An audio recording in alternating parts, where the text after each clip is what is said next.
we can almost give kudos to, President Obama on that national government institutional level of saying, how can we help families have better health care? How can we help families have pre-kindergarten and kindergarten for everyone within the society, so that hopefully that would impact the criminal justice system in a different way.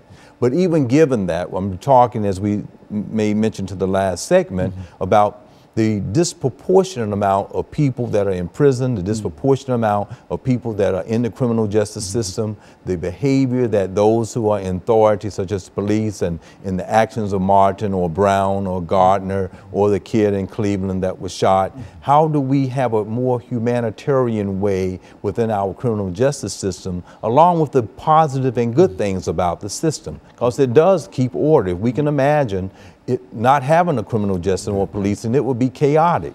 It would be running amok with people out in the society. So it does a good job, but we need to look at the weak parts of it and try to bring some reform. I think reform is the issue. How can we change it so it can improve? Because there's definitely a disproportionate amount of it that then would make sociologists and social psychologists see that it appears to be disproportionate to African Americans and other minorities, and in that minority group, it can be any ethnic group or the bashing of gay brothers, lesbian sisters, or anyone that might consider themselves marginalized within the society in which we live in. So that becomes very crucial to look at, I think, within the society.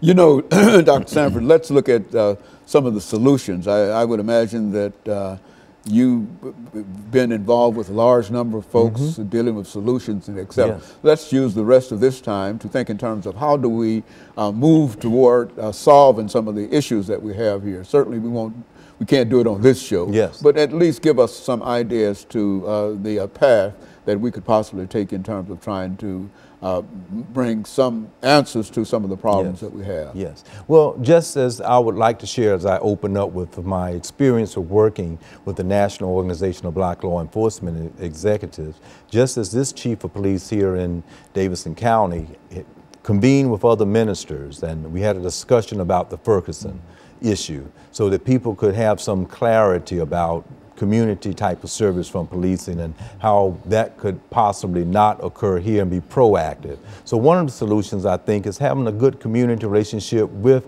authorities such as the police officers and the mayor and that group of people, so that we can have some continuity on understanding the issue, the concern, and the problems within the community. Second, coming from that framework of law enforcement agencies, we have to understand that really there is a lot of deviance because of the low income, because of family breakdown. People are being deviant. They might have more weaponry out in the community than even the police force. So I can see how they can go into situations and be very fearful when they go in there. I think we would be too. But that said, how can we then be proactive and take